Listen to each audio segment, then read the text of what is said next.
warahmatullahi wabarakatuh. Tapi pun, Ya pun. kami dari kelompok 2 akan mempersembahkan video pembelajaran yang berjudul Keanekaragaman Hayati. Kami harap video pembelajaran ini dapat bermanfaat bagi para audiens. Selamat menyaksikan.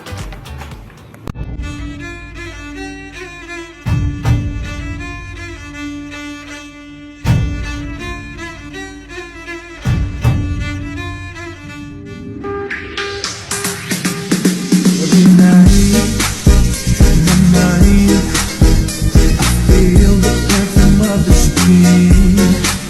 Baby, I won't deny you're the lady of my dreams. Yeah, my life, where you push me slowly up and down. Baby,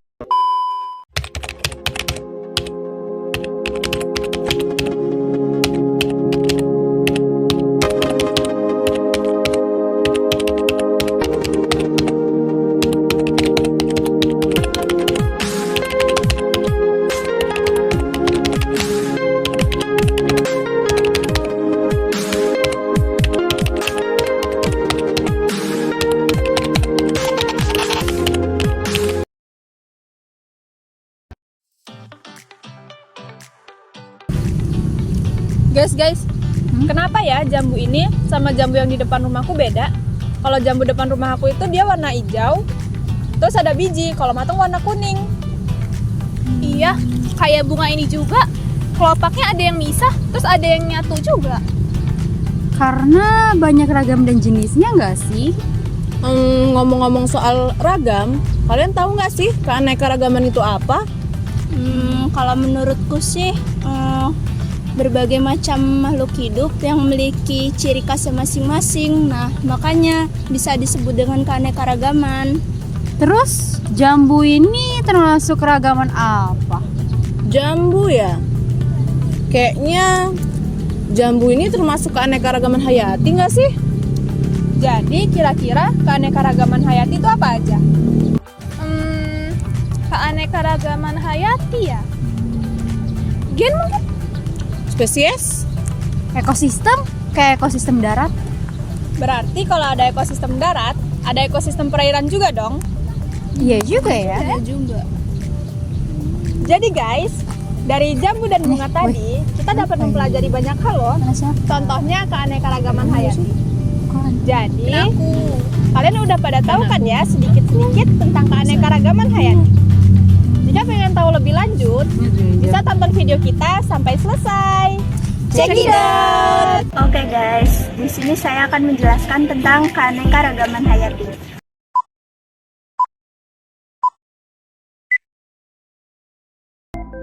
Tiap kali kita melihat cermin, bawaannya pasti pengen ngecek rambut, wajah, bahkan pakaian pun menjadi ikut perhatian kita. Tapi pas lagi ngaca, pernah nggak sih kamu kok bisa ya wajah setiap orang itu berbeda-beda? Yuk kita cari tahu. Model rambut tiap orang pun bisa berbeda-beda. Kan perbedaan ini terjadi karena adanya keanekaragaman hayati. Apa sih keanekaragaman hayati itu? Jadi keanekaragaman hayati yaitu keanekaragaman pada makhluk hidup yang menunjukkan variasi adanya bentuk, penampilan, ukuran, serta ciri-ciri lainnya. Hal ini sering dipahami dalam hal berbagai macam tumbuhan, hewan, dan mikroorganisme termasuk di dalam gen yang mereka miliki dan ekosistem yang mereka bentuk. Keanekaragaman hayati biasa disebut dengan biodiversitas atau biodiversity. Keanekaragaman hayati terjadi karena pengaruh faktor genetik dan faktor lingkungan yang mempengaruhi fenotip atau ekspresi gen. Keanekaragaman hayati terdiri atas 3 tingkatan. Yang pertama keanekaragaman gen, dan yang kedua keanekaragaman jenis, lalu yang ketiga keanekaragaman ekosistem.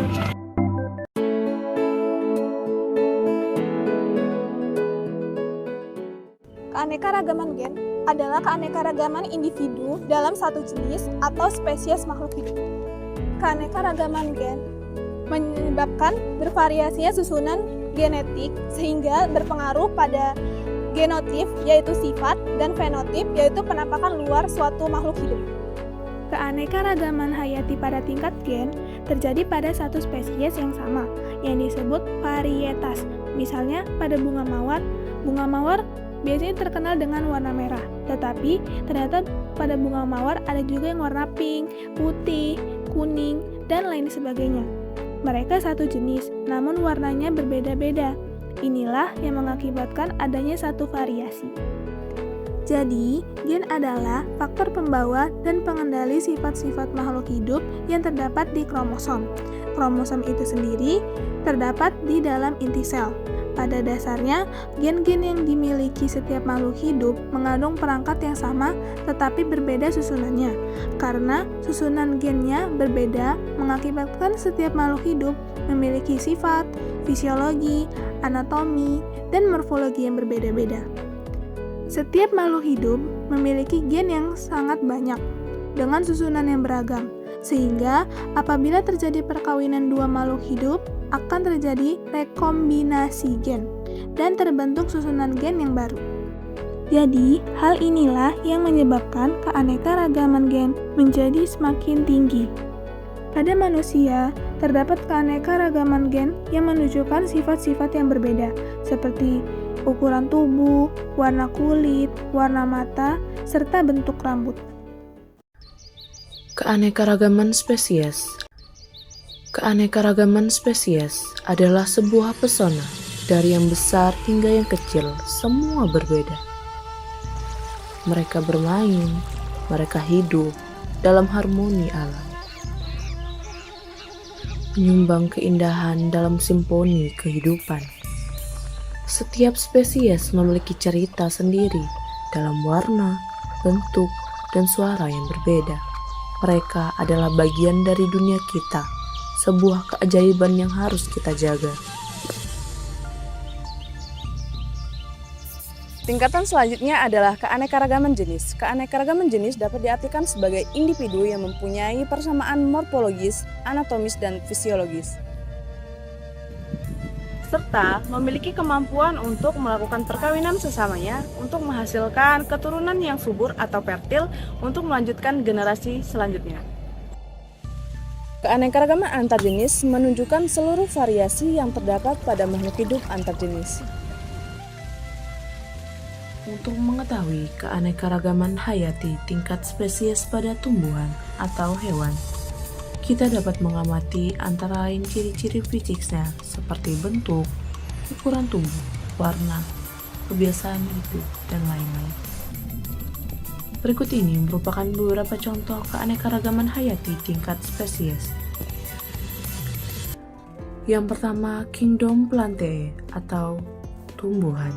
Contohnya tumbuhan dari famili Leguminosae atau kacang-kacangan, seperti kacang tanah, kacang kapri, kacang hijau, kacang panjang, dan kacang buncis.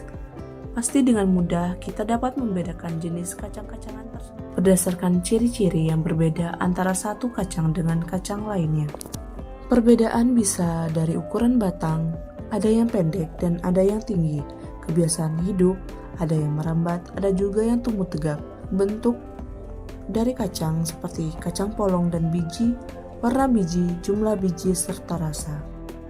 Contoh lain dari keanekaragaman tingkat spesies adalah tanaman hias atau bunga.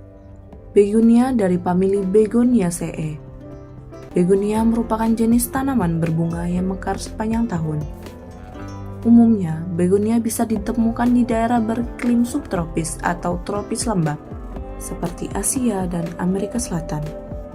Tanaman hias ini adalah salah satu tanaman hias yang sangat diincar oleh banyak orang karena kecantikannya. Yang kedua adalah Kingdom Animalia atau hewan. Contohnya hewan dari famili Felidae seperti cheetah, singa, kucing, harimau. Pada video terlihat bahwa walaupun hewan-hewan di atas termasuk ke dalam satu famili yaitu Felidae, tetapi di antara 4 hewan tersebut terdapat perbedaan variasi yang mencolok, seperti ukuran tubuh, perilaku, warna bulu, tipe loreng, serta habitat hidupnya.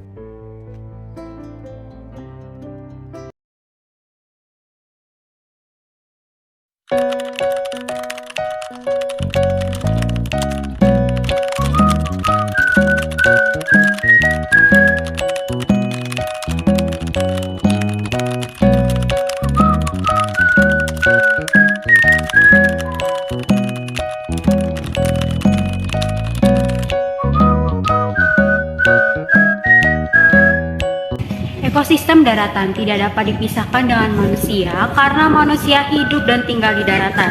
Bahkan sebagian besar kebutuhan manusia ditemukan di daratan. Ekosistem daratan adalah ekosistem yang berada di suatu wilayah daratan yang mana meliputi komponen kehidupan seperti flora, fauna, dan abiotik yang saling berinteraksi dalam sistem kehidupan. Adapun jenis ekosistem darat yaitu hutan hujan, gurun, taiga, tundra, dan padang rumput.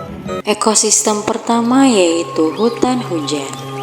Ekosistem ini didominasi oleh pohon-pohon tinggi dan dihuni beragam spesies. Beberapa tumbuhan khas hutan hujan tropis yaitu anggrek, rotan, dan kaktus. Sedangkan hewan yang hidup di daerah tersebut adalah harimau, ular, katak, dan sebagainya. Selanjutnya ada gurun pasir. Gurun pasir merupakan ekosistem darat yang didominasi oleh flora dan fauna tertentu. Ekosistem ini identik dengan iklim kering dan curah hujannya yang sangat sedikit. Flora yang sering kita dengar yaitu kaktus, karena kaktus dapat tumbuh pada waktu yang lama tanpa air. Sedangkan faunanya meliputi meerkat, gebril, antelop, gazelle, kadal armadillo, dan yang terakhir yaitu unta. Selanjutnya yaitu ekosistem taiga. Taiga adalah hutan yang terdiri dari satu spesies, misalnya pinus atau conifer. Semak dan tumbuhan basah sangat jarang di ekosistem ini. Di daerah ini mengalami musim dingin yaitu turunnya salju, sehingga sangat jarang tumbuhan dapat bertahan hidup dengan suhu yang tinggi di daerah tersebut. Karena suhunya yang tinggi, hewan-hewan yang hidup di daerah tersebut pun memiliki bulu yang tebal agar dapat menghangatkan tubuh mereka. Contohnya yaitu rusa besar, serigala, rakun, dan beruang. Selanjutnya yaitu tundra. Tundra merupakan bioma tempat terhambatnya pertumbuhan pohon akibat rendahnya suhu lingkungan. Tumbuhan yang banyak hidup di tundra yakni sphagnum, lichen, dan rumput. Sedangkan hewan yang dapat kita temuin di tundra yaitu kelinci kutub, rubah kutub, serigala kutub, angsa kutub, penguin, dan yang terakhir yaitu grizzly bear. Ekosistem daratan terakhir yaitu padang rumput. Sebuah sabana, juga disebut padang rumput tropis, adalah area terbuka besar yang ditutupi rumput dan semak-semak, tetapi tidak banyak pohon yang berada di atasnya. Padang rumput yang terkenal dan kita ketahui yaitu sabana tropis Afrika.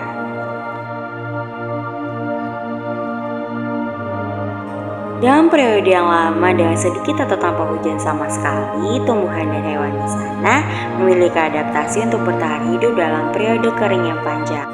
Walaupun seperti itu, savana Afrika penuh dengan kehidupan. Keanekaragaman rerumputan menutupi dataran terbuka, ada banyak semak-semak dan juga pohon yang jarang tersebar. Sabana Afrika terkenal dengan keanekaragaman hewannya, dari kumbang, rayap kecil, dan kupu-kupu.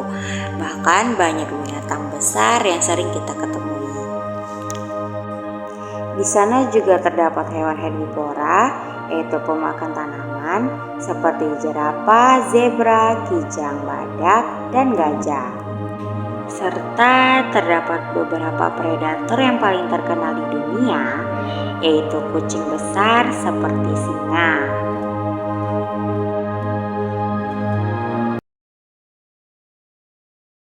Baik, yang terakhir yaitu ada ekosistem perairan. Ekosistem perairan adalah ekosistem yang terdiri dari unsur abiotik dan biotik, di mana dominan air untuk sebagai habitat komponennya. Ekosistem perairan dibagi menjadi dua, yaitu ada ekosistem perairan tawar dan ekosistem perairan laut. Dalam ekosistem perairan laut dikelompokkan lagi menjadi 5, yaitu ada ekosistem laut dalam, ekosistem terumbu karang, ekosistem estuari, ekosistem pantai pasir, dan yang terakhir yaitu ekosistem pantai batu. Ekosistem perairan adalah komponen abiotiknya sebagian besar terdiri atas air, dan komponen biotik dalam ekosistem perairan dibagi menjadi beberapa kelompok, yaitu ada plankton, terdiri atas fitoplankton dan zooplankton. Organisme ini dapat berpindah tempat secara pasif karena pengaruh arus air, misalnya ganggang uniseluler dan protozoa. Lalu selanjutnya ada nekton, merupakan organisme yang bergerak aktif atau berenang, misalnya ikan dan katak. Lalu ada neuston, yang merupakan organisme yang mengapung di permukaan air, misalnya serangga air, teratai, eceng gondok, dan ganggang. Lalu yang keempat ada bentos. Bentos merupakan organisme yang berada di dasar perairan, misalnya udang, kepiting, cacing, dan ganggang. Dan yang terakhir yaitu ada perifiton, merupakan organisme yang melekat pada organisme lain, seperti siput dan ganggang. Dalam ekosistem perairan dibedakan menjadi 2 macam, yaitu ada ekosistem air tawar dan ekosistem air laut. Ekosistem air tawar memiliki beberapa ciri, yaitu memiliki kadar garam yang rendah, bahkan lebih rendah daripada cairan sel makhluk hidup, lalu dipengaruhi oleh iklim dan cuaca, dan penetrasi atau masuknya cahaya matahari dibagi menjadi beberapa zona, yaitu ada zona litoral, zona limnetik, dan zona profundal. Zona litoral merupakan daerah dangkal yang dapat ditembus cahaya matahari hingga ke dasar perairan. Lalu yang kedua ada zona limnetik, merupakan daerah terbuka yang jauh dari tepian sampai kedalaman yang masih dapat ditembus cahaya matahari. Dan yang terakhir yaitu zona profundal, merupakan daerah yang dalam dan tidak dapat ditembus cahaya matahari. Di daerah ini tidak ditemukan organisme fotosintetik, tetapi dihuni oleh hewan pemangsa dan organisme pengurai. Selanjutnya yaitu ada ekosistem air laut. Ekosistem laut dibedakan menjadi 2, yaitu yang pertama berdasarkan intensitas cahaya matahari ke dalam lautan, dan yang kedua yaitu berdasarkan kedalaman air laut. Berdasarkan intensitas cahaya matahari ke dalam lautan, ekosistem laut dibagi menjadi 3, yaitu yang pertama adalah daerah fotik. Daerah fotik merupakan daerah laut yang masih dapat ditembus cahaya matahari. Daerah fotik memiliki kedalaman maksimum 200 meter. Yang kedua adalah daerah twilight. Daerah twilight merupakan daerah remang-remang yang tidak efektif untuk kegiatan fotosintesis. Daerah twilight memiliki kedalaman antara 200 hingga 2000 meter. Lalu yang ketiga adalah daerah afotik. Daerah afotik merupakan daerah yang tidak tembus cahaya matahari dan gelap sepanjang masa. Sedangkan berdasarkan kedalaman air laut, ekosistem air laut dibedakan menjadi 4 daerah. Yaitu yang pertama daerah litoral atau pasang surut. Daerah ini berbatasan langsung dengan daratan, radiasi matahari, dan variasi temperatur yang sangat berpengaruh pada daerah litoral. Contoh biota yang hidup di sini yaitu ada teripang, bintang laut, udang, kepiting, dan cacing laut. Yang kedua, daerah neritik. Daerah neritik merupakan wilayah laut dangkal karena masih ditembus cahaya matahari sampai dasar, dan kedalamannya sampai 200 meter. Biota di daerah neritik yaitu plankton, nekton, neuston, dan bentos. Dan ada yang ketiga yaitu daerah batial atau remang-remang. Kedalamannya, daerah batial atau remang-remang antara 200 hingga 2000 meter, dan sudah tidak ada lagi produsen. Hewannya adalah nekton. Yang keempat adalah daerah abisal. Daerah ini kedalamannya sudah lebih dari 2000 meter, gelap sepanjang masa dan tidak ada produsen. Nah, ternyata teman-teman, ekosistem air laut ini dibedakan lagi menjadi lautan, pantai pasir, estuari, dan terumbu karang. Yang pertama, kita akan membahas mengenai lautan. Habitat lautan dapat dibedakan berdasarkan kedalamannya dan wilayah permukaannya secara horizontal. Berdasarkan kedalaman sama seperti penjelasan sebelumnya, ekosistem laut terbagi menjadi daerah litoral, neritik, batial, dan abisal. Sementara berdasarkan wilayah permukaannya secara horizontal, laut dibagi menjadi 5, yaitu ada epipelagik, di mana epipelagik merupakan daerah antara permukaan dengan kedalaman air sekitar 200 meter. Dan yang kedua ada mesopelagik. Mesopelagik adalah daerah di bawah epipelagik dengan kedalaman 200 hingga 1000 meter. Biasanya, pada mesopelagik ini dihuni hewan seperti ikan hiu. Yang ketiga ada batiopelagik, di mana daerah batiopelagik adalah daerah lereng benua dengan kedalaman 200 hingga 2500 meter. Pada daerah batiopelagik dihuni hewan seperti gurita. Dan ada yang keempat yaitu daerah abisal pelagik, di mana daerah abisal pelagik adalah daerah dengan kedalaman mencapai 4000 meter. Di mana daerah abisal pelagik ini tidak mampu lagi ditembus oleh matahari dan di sini tidak terdapat tumbuhan. Namun masih ada hewan. Yang kelima adalah daerah hadal pelagik, di mana daerah hadal pelagik ini adalah daerah bagian laut paling dasar dengan kedalaman lebih dari 6000 meter. Di bagian ini biasanya ada lele laut dan ikan laut yang dapat mengeluarkan cahaya. Produsen ini adalah tempat dari bakteri yang bersimbiosis dengan karang tertentu. Lalu, ekosistem laut yang kedua adalah pantai pasir, di mana ekosistem ini memiliki hamparan pasir yang luas dan berada di pesisir pantai. Pada siang hari, ekosistem pasir pantai selalu terpapar sinar matahari yang kuat, dan ekosistemnya selalu terkena deburan ombak. Ekosistem laut yang ketiga adalah ekosistem estuari, di mana estuari adalah ekosistem yang berada di wilayah percampuran antara sungai dan laut. Cahaya matahari pun masih dapat masuk ke dalamnya. Di dalam ekosistem estuari ada ekosistem hutan mangrove dan padang lamun. Ekosistem laut yang keempat adalah terumbu karang, di mana ekosistem ini ada di laut dangkal dan jernih sehingga cahaya matahari dapat masuk ke dalamnya. Berbagai macam organisme yang hidup di sini yaitu ada bintang laut, ganggang, spons laut, moluska, dan yang terakhir terumbu karang.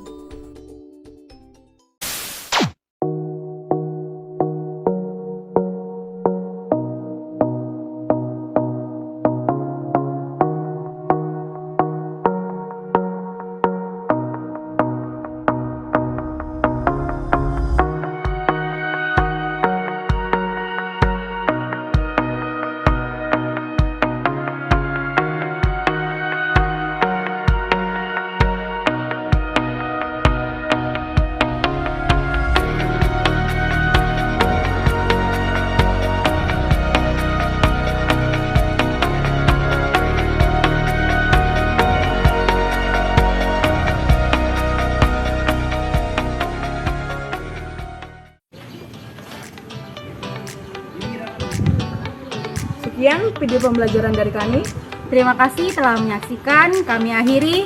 Wassalamualaikum warahmatullahi wabarakatuh. Dadah! Sampai jumpa.